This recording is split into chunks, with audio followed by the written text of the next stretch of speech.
Bittensor TAO's ecosystem is undoubtedly actually one of the hardest things to understand. If you are just base level crypto education and you look at the Bittensor TAO ecosystem, you're probably wondering, well, how is the TAO token going to go up when there's hundreds of subnets getting all of the liquidity and, the issuance and the mining? In this video, I'm going to go over top to bottom why I actually think that Bittensor subnets are the exact reason, not the reason not. I think they are the exact reason why we will see new all-time highs on Bittensor's TAO token, possibly in the year 2026. That really is my thesis. So in this video, I'm going to go over the thing about the tokenomics that I think people are missing. Yes, it has elements of Bitcoin. It has elements of Ethereum. But I think there's this one element that people are overlooking. And if this number rises, I think all-time highs are absolutely tangible in 2026. So without further ado, let's go ahead and jump right into it.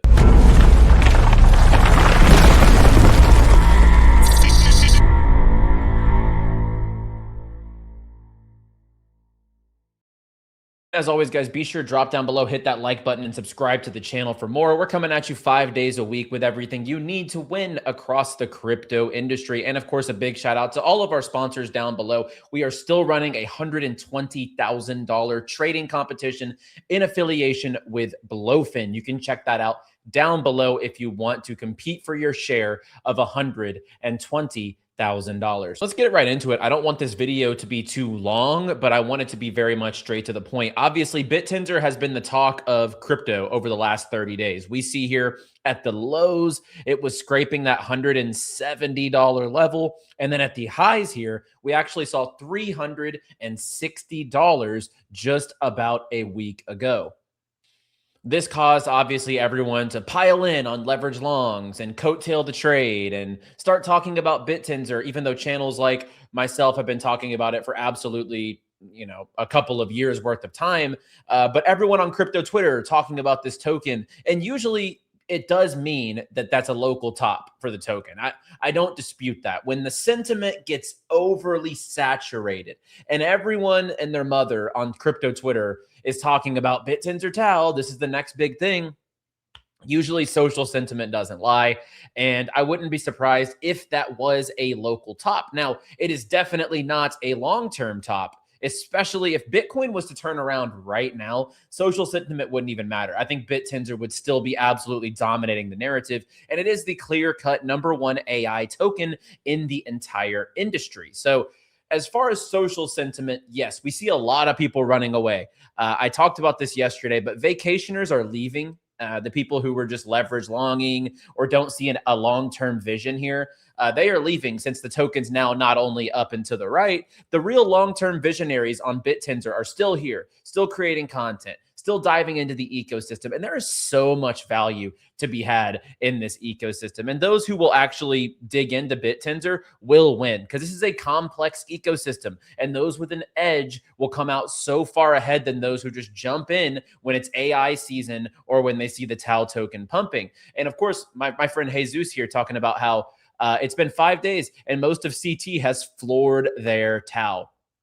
And that is exactly what we're seeing right now. People are not buying in long term. They're just doing what people in crypto like to do. They jump in for a quick narrative hit and they leave. And that's fine, because it leaves so much more for us to have upside and get an edge in this ecosystem. And I've also seen a lot of conversation about, okay, Hustle, the one thing I'm confused about is if people are investing in the subnets, what is going to happen with the Bittensor TAO price? How does the Bittensor token actually appreciate? And if you think about it, what we're going to dive into here, we have so much unstaked supply that I think that this is an absolute mountain, just an avalanche. You roll it down the hill, the ball is just going to keep getting bigger and bigger. And I think that's the machine that Bittensor has built here, because TAO Moonwalker's tweet here, I think actually resonates so much. TAO is genius. It combines Bitcoin style mining. So it has the exact same tokenomics as Bitcoin.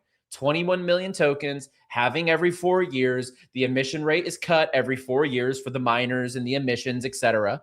On top of that, it has something resemblant of Ethereum's app ecosystem, and that is subnets. So all of these apps are building on top of Bittensor TAO, trying to be on the top infrastructure layer, which is Bittensor, in AI for decentralization. So the best decentralized AI platform is TAO for these projects to build on. These are basically like the app network.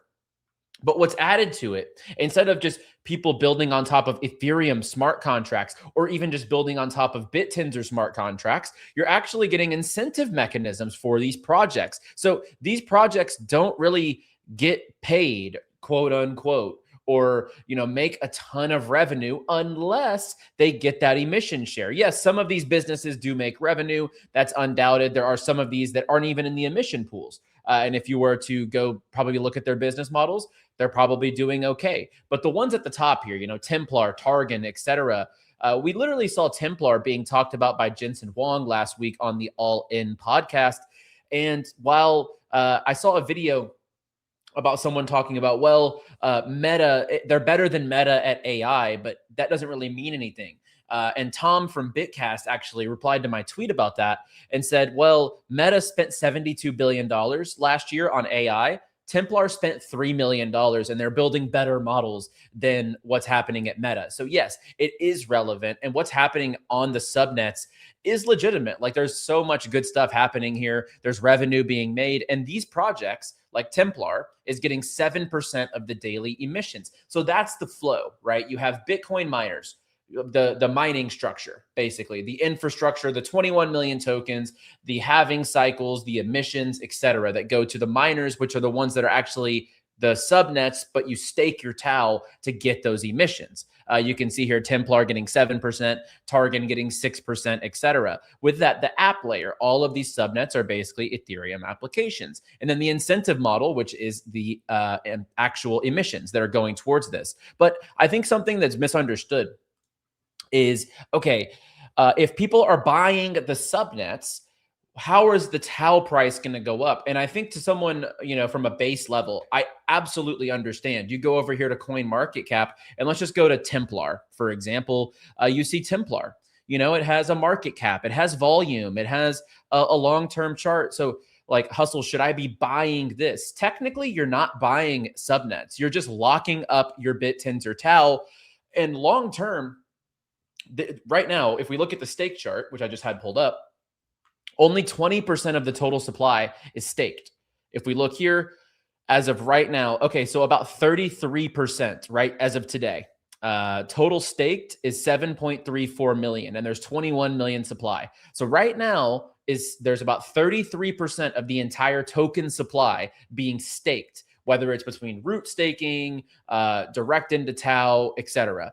So you can see here, this number is growing over time, no matter what. Even during this big price period, it went from 6.04 to 6.14, this big price drop. Actually, it went from 5.9 million TAO staked to 6.12. The reason that most people are not staking is it is a little bit complex. You have to make sure you're on your native wallet. You have to stake. You have to understand what the alpha tokens are that you're receiving. So I understand that like most people view subnets as you're just buying another crypto, so it's diluting the ecosystem. This is actually infinitely locking up more and more TAO. Ever since April of 2023, this staking chart has been up and to the right only. And once this starts to cross 10, 11 million, and we're talking about 50% of the TAO supply staked, I think this is when this flywheel is going to absolutely explode, right? Whenever we get to pass about 50% of the total supply, I think this price action chart is going to start to follow this staked chart, from the fact that it's going to start being up only to the right over the long haul, just like we're seeing the staked numbers. So if you want to know how to stake, I've seen questions about this. On most wallets, you can go in. The Talisman tweet here has a really good example.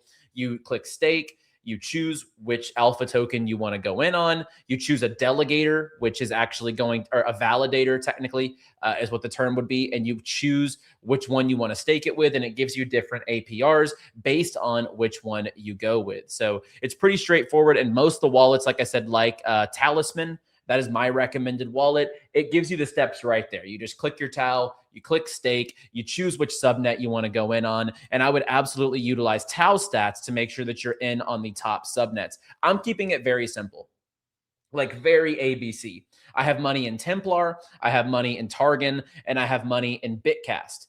But whenever I say money, I'm literally just putting my TAO towards it. Anytime you want to get out, you want to take profit, or you just are done with a subnet, you unstake your Targon or 𝗕plar, and it comes right back into TAO. So this is a great supply lock mechanism for the tokenomics. And I think it's something that people don't talk about enough, is that it's a complicated ecosystem to the fact that over 65% of the tokens are still not staked 3 years into this token's lifespan. And I think as more people start to understand this flywheel, I think that more and more people are going to pile into the subnets and really start taking advantage of it, which ultimately takes supply off the open market. It makes it deflationary. It's kind of almost like Hyperliquid's burn mechanism, but it's the consumers that are locking up their tokens in the subnets. And as we saw on this chart, guys, right now, the people who understand the ecosystem, they don't leave. It is a very sticky flywheel. Look at this right here. So back in 2023, we had the price rocket, right? And we gained, this is just example, 4.95 million TAO staked all the way to this bottom.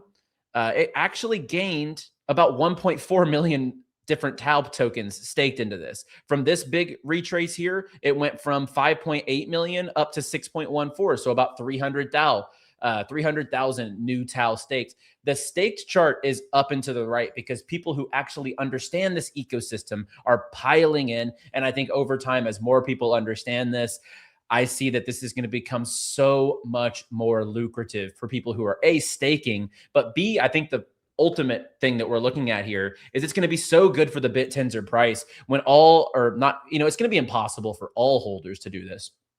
But I think whenever more people understand the system, understand the tokenomics, understand how to do this on their native wallets, whether you use TAOstats, Talisman, etc., it's really one of those ecosystems that captures their liquidity. And then you stay there because you're getting paid out emissions. And as long as it appreciates, you basically earn more TAO as time goes on. So while a lot of people are saying, oh, these subnets are going to take attention away or liquidity away from Bittensor TAO, that is one of the biggest misunderstandings and false bear cases I've ever seen. And I just wanted to hop on this video and show you the chart. I mean, this chart does not, like, this is a crazy chart. The fact that basically the only dips here were in 2023, were like 300,000 TAO, but it was in one day. So one of these things where the price hardly even dropped during this time period, it was actually going up. So probably just a big whale or entity unstaking their tokens, but that green line is up and to the right. And especially if this ever eclipses the amount that is being issued,